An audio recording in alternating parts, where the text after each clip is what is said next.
Paciente de 35 años con antecedentes de 2 abortos previos, por lo que se hizo un estudio de coagulación y se vio que tenía un factor 5 Leiden. Con lo cual, en principio teníamos la causa de esa hipercoagulabilidad y se le puso tratamiento indefinido con dicumarínico. Acude a urgencias por un cuadro de síncope precedido de disnea y dolor torácico que en este momento persisten. Antes del episodio llevaba un día con un dolor en la pierna derecha, por lo tanto la clínica, un síncope que antes tenía disnea y de dolor torácico y que antes tenía dolor de la pierna, pues tiene una pinta de un embolismo pulmonar bastante clarita parece. Vamos a ver si todo lo demás lo confirma. Una taquicardia de 110, una tensión 11,7 y un electrocardiograma que muestra signos de sobrecarga ventricular derecha.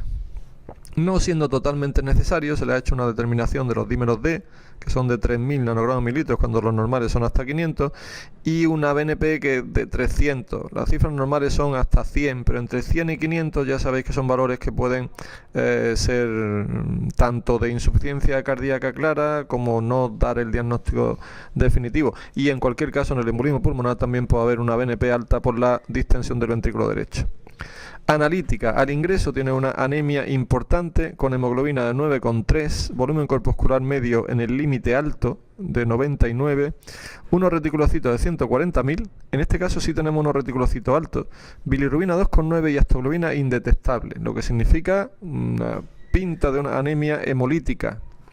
Los leucocitos 5.800 normales, plaquetas 230.000 normales y el INR al ingreso era de 1,6. Bueno, eso significaba que estaba anticoagulada, pero tampoco estaba anticoagulada con un INR muy alto, sino que estaba en 1,6. Ya sabéis que al principio la anticoagulación la hacemos entre 2 y 3 y luego ya podemos mantenerla entre 1,5 y 2. Por lo tanto, era una mujer con un síndrome de hipercoagulabilidad en tratamiento con dicumarínico y que ahora viene con un embolismo pulmonar y con anemia hemolítica. Esos son los datos principales. Vamos a ver las preguntas que nos hacen. ¿Cuál de las siguientes no es correcta? En la 1 me hablan de un VDRL positivo y un test de Coombs directo positivo, indicarían que un síndrome antifosfolípido, probablemente en el contexto del lupus, es el diagnóstico más probable. Bien, voy a comentarla. Si queréis vosotros paráis el vídeo ahora, leéis todas las respuestas y decidís cuál es para vuestro gusto la que sería correcta, la que sería falsa en este caso.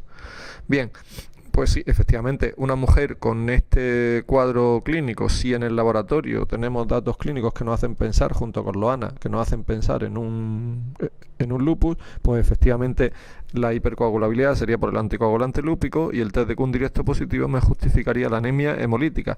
¿Y qué pasaría? Pues que también coincide que la mujer tiene un factor 5 Leiden, cosa que no sería ninguna barbaridad porque el factor 5 Leiden es relativamente frecuente.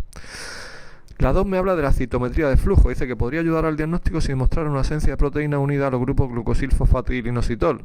Pues aquí se me abre otra línea diagnóstica posible. Ahora pienso en que otra de las causas que me podría explicar una hipercoagulabilidad por un lado y una hemólisis por el otro sería una hemoglobinuria paroxística nocturna, que es lo que diagnosticaría por la determinación de los grupos GPI. Pues la verdad es que sí, también puede ser una consideración diagnóstica a tener en cuenta. En la 3 me habla sobre el manejo y el tratamiento del embolismo pulmonar. A continuación deberíamos indicar de urgencia un angiotac, efectivamente tenemos que confirmarlo para confirmar el embolismo pulmonar e iniciar tratamiento con enoxaparina 1 mg/kg cada 12 horas. En esta situación de la paciente, efectivamente el tratamiento puede ser con enoxaparina, se puede hacer con heparina de bajo peso molecular y esta la iniciaríamos aún antes de tener los resultados del angiotac, pues la sospecha diagnóstica es muy alta y encima confirmada por los dímeros D. La 4 dice que la paciente estaba bien anticoagulada, por lo que hay que pensar que el cuadro era refractario a los anticoagulantes y que por tanto el diagnóstico del factor 5 Leiden era erróneo. Pues esta es falsa. No tiene por qué ser ese diagnóstico erróneo. Si le han visto la mutación del factor 5, pues que le hace insensible a la proteína C, el diagnóstico está bien hecho. Lo que pasa es que puede coincidir que tenga otra cosa más. O sea que la 4 es falsa y los reticulocitos indican que se trata de una anemia regenerativa, correctísimo. Respuesta, por lo tanto, es la 4. En el angiotac se demuestra la presencia de un embolismo pulmonar. ¿Qué pruebas realizarías para decidir si está indicada o no la fibrinolisis? Creo que aquí tenemos la imagen del embolismo pulmonar, donde vemos las imágenes de falta de repleción en los vasos. Todos esos defectos significan que hay un embolismo pulmonar. Y me dice qué prueba realizar para decir si está indicado o no la fibrinolisis. La fibrinolisis en el embolismo pulmonar depende de la hipotensión o del fracaso del ventrículo derecho. La hipoquinesia del ventrículo derecho en ecocardiografía sería la prueba o lo que yo buscaría para decidir si ponerle reteplase, tenteplase o cualquier otro trombolítico. En los estudios posteriores se ve efectivamente que tiene ausencia de proteína de los grupos, por ejemplo, del CD55 y CD59 en células hematopoyéticas.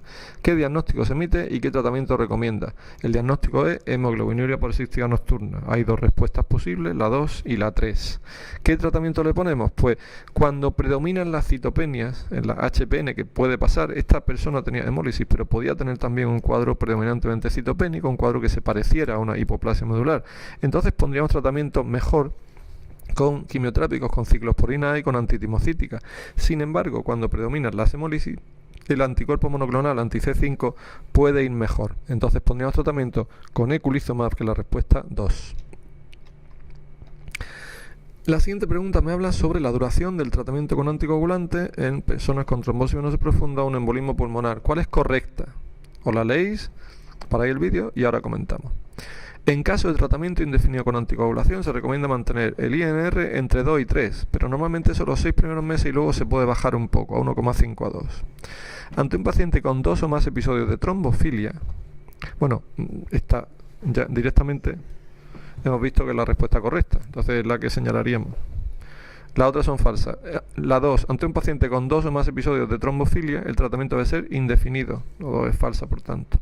La heparina se debe suspender en cuanto empecemos a dar anticoagulación oral. No, debe suspenderse cuando la anticoagulación oral haya conseguido alcanzar ya unos niveles terapéuticos y cuando tengamos un INR de entre 2 y 3, pues por lo menos 2 días ya mantenido. El filtro de vena cava inferior no está indicado como profilaxis, sino solo como solución de emergencia. Es falsa también porque el filtro de vena cava podemos ponerlo en pacientes con embolismos pulmonares de repetición y con hipertensión pulmonar. Y el rivaroxaban es un fármaco antifactor 10 activado, es cierto, pero que se da por vía oral, es una de las ventajas que tiene y que no requiere controles. Y bueno, lo único es que no se debe dar en caso de fallo hepático y o renal. La 5 también es falsa. Y la última, en el diagnóstico diferencial de la hemólisis, ¿cuál de las siguientes es falsa? En caso de esferocitosis, el tratamiento es esplenectomía a los 5 o 6 años. Si también tiene colelitiasis, cosa frecuente en los pacientes con hemólisis crónica, se puede hacer también en el mismo acto quirúrgico una colecistectomía.